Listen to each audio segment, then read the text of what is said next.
باز هم یکی از آن الهامات. این بار همه چیز فرق می کرد. چیزی عجیب بود. همه چیز خیلی شفافتر از آن چیزهایی بود که تا به حال دیده بودیم. خانه بزرگ با حیاتی که با گلهای رز زردش هوش از سر آدم می پراند.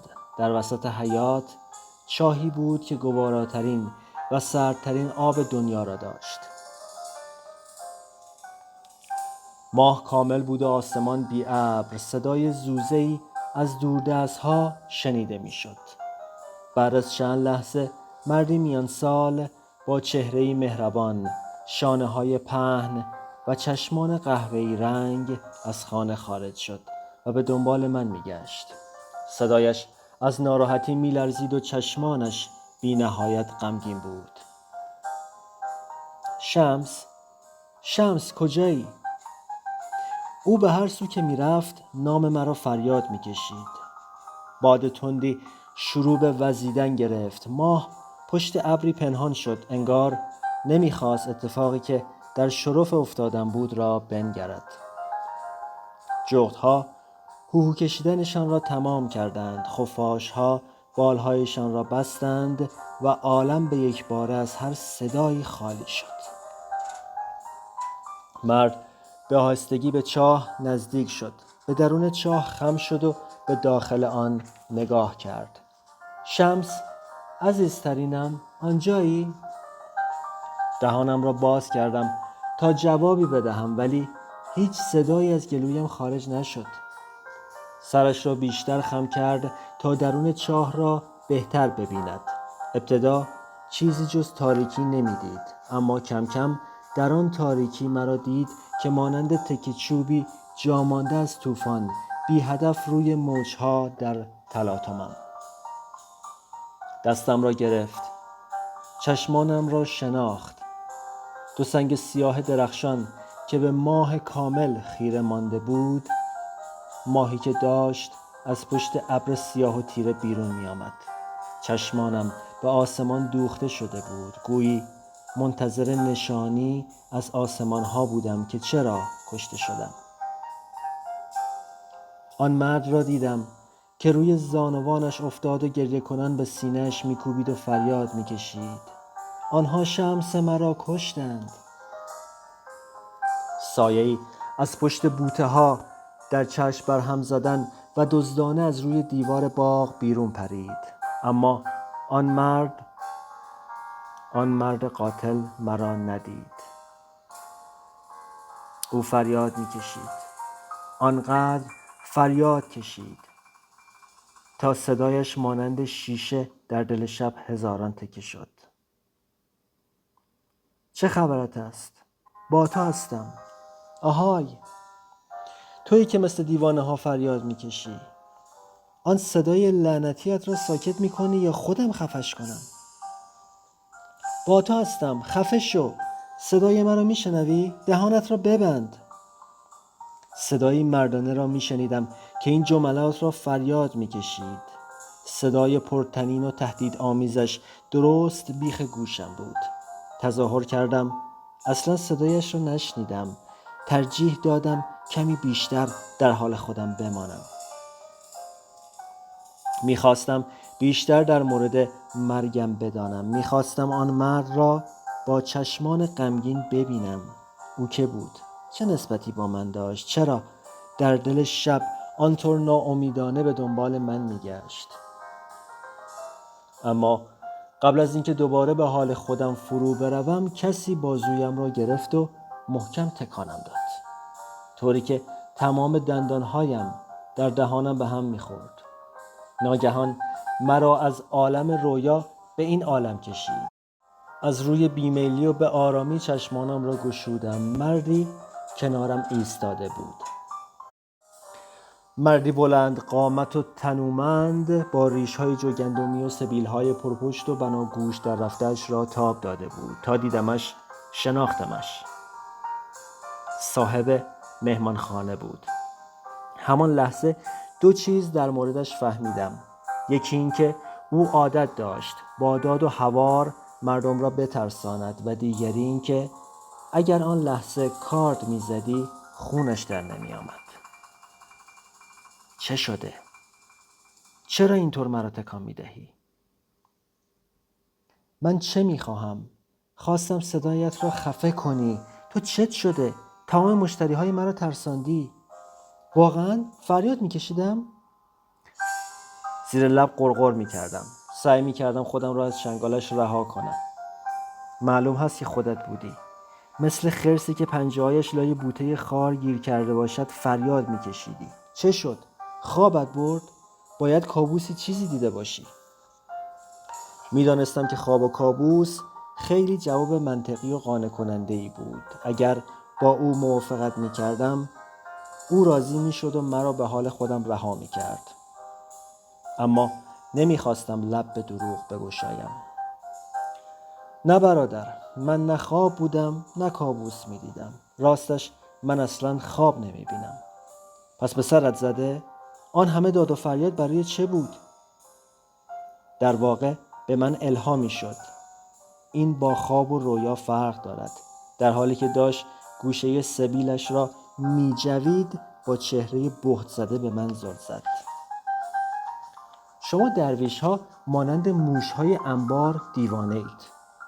مخصوصا تو یکی از آن نمونه های پریشان احوالش. تمام روز را روزه میگیری، نماز میخوانی و زیر آفتاب سوزان راه میروی. خب عجیب نیست که زده باشد به سرت. مغزت سوخته. لبخندی زدم. شاید حق با او بود. میگویند بین گمگشته آدمی در پیشگاه خداوند و از دست دادن عقل خط باریکی فاصله است. چند لحظه‌ای گذشت. دو پسر خدمتکار، دو سینی مسی بزرگ پر از بشقاب و غذاهای رنگارنگ وارد شدند. بز کبابی تازه، ماهی خشک شده نمکی، گوشت گوسفند، کیک‌های آرد و گندم، نخود فرنگی و سوپ عدس با دنبه بره. آنها دور سالن میچرخیدند و غذاها را پخش میکردند. عطر سیر و ادویه و پیاز هم که هر سیری را گرسنه میکرد. وقتی به من رسید فقط یک کاسه سوپ داغ و تکه‌ای نان سیاه برداشتم. مهمانخانه‌دار نگاهی به من کرد و گفت پول اینها را که داری؟ نه، ندارم. اما اگر اجازه دهی بابت غذا و اتاق در عوض خوابهایت را تعبیر کنم. دستانش را به کمر زد و با پوزخندی که به لب داشت گفت تو که الان خودت گفتی خواب نمیبینی. درست است. من خوابگزاری هستم که خودش هیچ خوابی نمیبیند. باید تو را از اینجا بیرون بیندازم.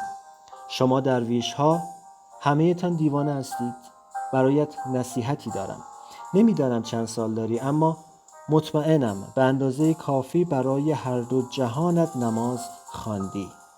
یک همسر انتخاب کن و بچه دار شو. به زندگیت سر و سامانی بده. اینها باعث می شود که اینطور سر به هوا نباشی. هدف از گشتن و دیدن این دنیا چیست؟ همه جای این دنیا همین مصیبت و بدبختی است. حرفم را باور کن. هیچ چیز جدیدی آن بیرون نیست. از گوشه و کنار دنیا مسافرانی به اینجا می آیند. بعد از اینکه کمی مستی آنها را بالا می برد داستانهایی تعریف می کنند که همه شبیه هم هستند. می دانی؟ چون مردم همه جای دنیا شبیه هم هستند. همه غذا و آب و بدبختی و فلاکتشان یکیست. من به دنبال چیز متفاوتی نیستم. من به دنبال خدا می گردم. جستجوی من جستجو برای خداست نه چیز دیگر. با صدایی گرفته گفت پس اشتباه آمدی. خدا مدتها پیش از اینجا رفته است و نمیدانم کی برمیگردد. با شنیدن این جمله قلبم دیوانه‌وار درون سینه‌ام میکوبید. گفتم وقتی کسی با نامهربانی در مورد خدا سخن میگوید در مورد خودش هم همان گونه حرف میزند. خنده عجیبی روی صورت آن مرد نقش بست. در چهرهش تلخی و خشم را دیدم و چیز دیگری مانند یک زخم کودکانه. ازش پرسیدم آیا خود خداوند نگفته است که من از رگ گردن به شما نزدیکترم؟ خداوند در جای آن بالا در آسمان ها نیست؟ خدا در درون یک یک ما جای دارد. به همین دلیل است که او هیچگاه ما را ترک نمی کند. او چگونه می تواند خودش را ترک کند؟ اما او رفته. خیلی وقت است. چشمانش سرد و سرکش بود و همانطور ادامه داد. اگر خدا اینجاست، مگر ما را نمی بیند؟ نمی بیند که داریم اینجا عذاب می کشیم؟ پس چرا انگشتی تکان نمی دهد تا سر و سامانی به همه چیز دهد؟ این اولین قانون است برادر. طوری که ما خدا را می نگریم انعکاس مستقیمی است از اینکه ما چگونه خود را می بینیم.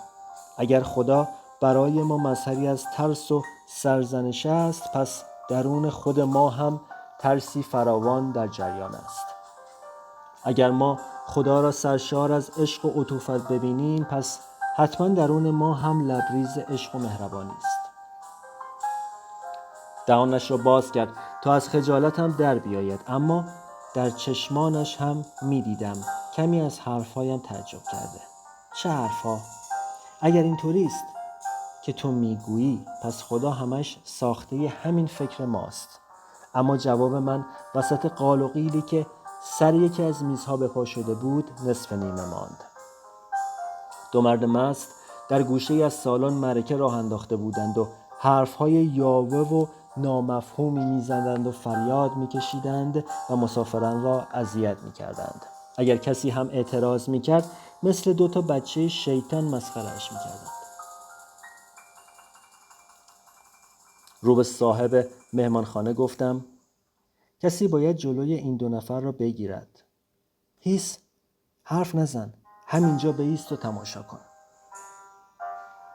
در یک چشم به هم زدن خودش را به آن 2 رساند و یک دفعه یکی از آن 2 را از روی صندلی‌اش بلند کرد و با مشت به صورتش کوبید.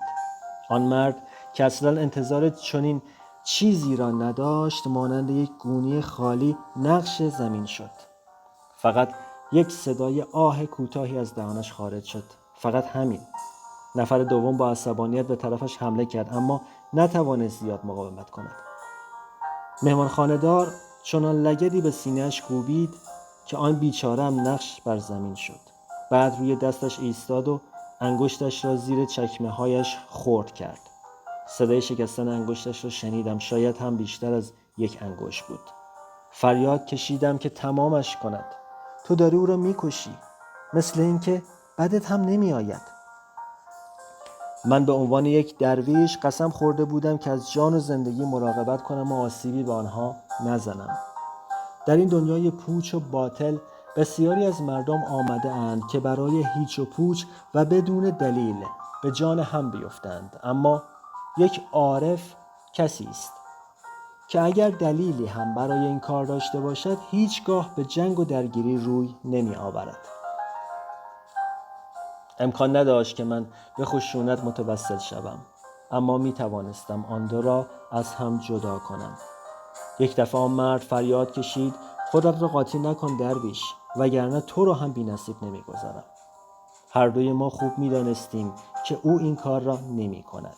چند لحظه گذشت، بعد 2 خدمتکار آمدند و آن 2 مرد را از روی زمین بلند کردند. یکی با انگشت شکسته و دیگری با بینی خرد شده. بقیه هم از ترس نفسشان بالا نمی آمد. صاحب مهمانخانه با چشمانی پر از کینه به من چشم دوخت. غرور با ابهتی در چشمانش موج می‌زد. وقتی دوباره شروع به صحبت کرد، به نظر می‌رسید تمام افراد را مخاطب قرار داد. صدایش قوی و پرطنین بود، مانند پرنده‌ای غارتگر که در آسمان اوج می‌گرفت و بالا می‌رفت. دیدی درویش، هیچ وقت اینطوری نبودم. خشونت توی ذات من نبود، اما حالا هست. وقتی خداوند ما را این پایین فراموش کرد و رفت، ما خودمان همان آدم‌های معمولی باید عدالت را سر جایش بگذاریم. پس دفعه بعد که با او حرف زدی، به او بگو که وقتی بره‌هایش را رها کند، آنها ساکت و آرام نمی‌مانند تا سلاخی شوند. آنها خودشان یک پا گرگ می‌شوند. با بی‌اعتنایی شانه‌ای بالا انداختم و به سمت در حرکت کردم. داری اشتباه می‌کنی. یعنی حق با من نیست؟ من روزی یک بره بودم و حالا گرگ شدم. نه، این را که درست گفتی. دارم میبینم که واقعا گرگ شدی. اما کاری را که انجام دادی را اسمش عدالت نذار. در مورد این یکی حق با تو نیست. پشت سرم فریاد کشید: صبر کن ببینم. من هنوز کارم با تو تمام نشده. تو به من بابت غذا و جای خواب بدهکاری. باید خوابهای مرا تعبیر کنی. ولی من پیشنهاد بهتری دارم. کف بینی میکنم. به طرفش حرکت کردم. به سختی میشد در چشمان خون گرفته‌اش نگاه کرد. او به طور غریزی بدگمان بود. خودش را کمی عقب کشید، اما وقتی دست راستش را گرفتم و بالا آوردم مرا پس نزد. خطوط دستش را وارسی کردم. خطهای عمیق و شکسته با راههای ناموزون خودنمایی می‌کرد. کم کم رنگ روحش بر من پدیدار شد. قهوه‌ای زنگارگونه با آبی رنگ پریده‌ای که دیگر به توسی می‌زد. انرژی معنویش خالی بود، درست مانند کسی که لب یک پرتگاه ایستاده است و قدرت دفاع از خود را ندارد. او حتی به زنده بودن یک گیاه پژمرده هم نبود، اما برای جبران معنویت از دست رفته‌اش نیروی زور و بازوی 2 برابری داشت و به طور افراطی از آن استفاده می‌کرد. قلبم سریعتر می‌زد. سعی می‌کردم چیزی را ببینم. ابتدا تصاویر مبهم بود، تصاویری مه گرفته و تار، اما کم کم همه چیز نمایان شد. همه چیز آشکارا در برابر دیدگانم قرار گرفت. یک زن جوان با موهای حنایی رنگ، با پاهای عریان و خالکوبی‌های سیاه، یک شال قرمز گلدوزی شده روی شانه‌هایش انداخته بود. تو یک عشق را از دست دادی. بعد دست چپش را گرفتم. شکمش برآمده. منتظر تولدی است. او درون کلبه‌ای که داشت در آتش می‌سوخت گرفتار شده است. سوارانی با زینهای طلاکوب شده خانه را محاصره کرده‌اند. بوی کاه و گوشت انسان به مشام می‌رسد. سواران مغول هستند، با بینی‌های پهن و گردن‌های کلفت و کوتاه. سربازان چنگیزخان مغول. گفتم را تصحیح کردم. تو 2 عشق را از دست دادی، همسرت و فرزندت.